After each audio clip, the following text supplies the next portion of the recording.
जय श्री राम। कल भैया के बर्थडे बहुत अच्छा से बीत गया। आप लोग इतना ज्यादा प्यार सपोर्ट स्नेह दीना जा अपना पावर स्टार के कि कोनो दिक्कत हुई नहीं कर सकत। खैर वीडियो का मैटर ये नहीं कि वीडियो का मैटर कुछ और बा।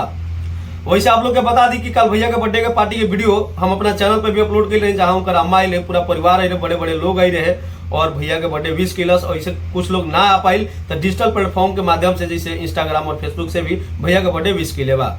अब बात कर लिया वीडियो के मैटर पर। ओकरा पहले हम आपसे आग्रह करते नहीं कि अगर हमारा चैनल के आप सब्सक्राइब नहीं किए तो प्लीज हमारा चैनल के सब्सक्राइब करके आप लोग हमारा के सपोर्ट करी जा। अगर आप वीडियो के फेसबुक पेज पर देखा तो प्यूज पेज के फॉलो कर ले जा।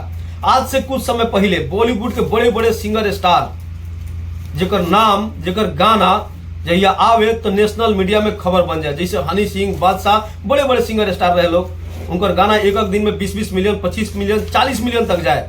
लेकिन आज आप लोग अपन ताकत देखे बन जा, अपना स्टार के प्रति इतना प्रेम देखे बन जा कि बड़े बड़े बॉलीवुड स्टार सिंगर लोग के हालत खराब हो चुकल बा।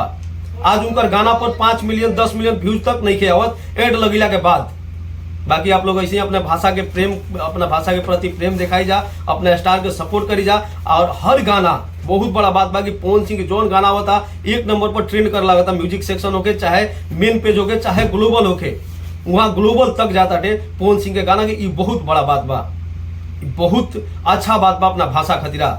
आज अपन भाषा के पूरा देश देख रहा बा कि हमेशा भोजपुरी के गाना ट्रेंड करत हटे। और विश्वास करी कि ऐसे ही भोजपुरी दर्शक अपना भाषा के प्रति प्रेम दिखावत रहे तो एक दिन भोजपुरी भाषा के 8वां अनुसूची में शामिल कर जाये और एक सम्मान मिली अपना भाषा के।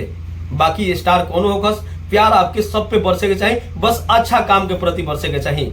ये कोनो छोटा मोटा बात नहीं है कि खुद के लिए गाना गावा और वो गाना पर एक दिन में 6 मिलियन व्यूज आ जाए और 1 नंबर पर ट्रेंड करे लागे, म्यूजिक सेक्शन में 2 नंबर पर ट्रेंड करे लागे। ऐसा कौन स्टार ना हो कि स्पॉन्सर्ड वीडियो मतलब खुद के लिए अपना बर्थडे के लिए गाना गावे और इतना ज्यादा ट्रेंड करा दे।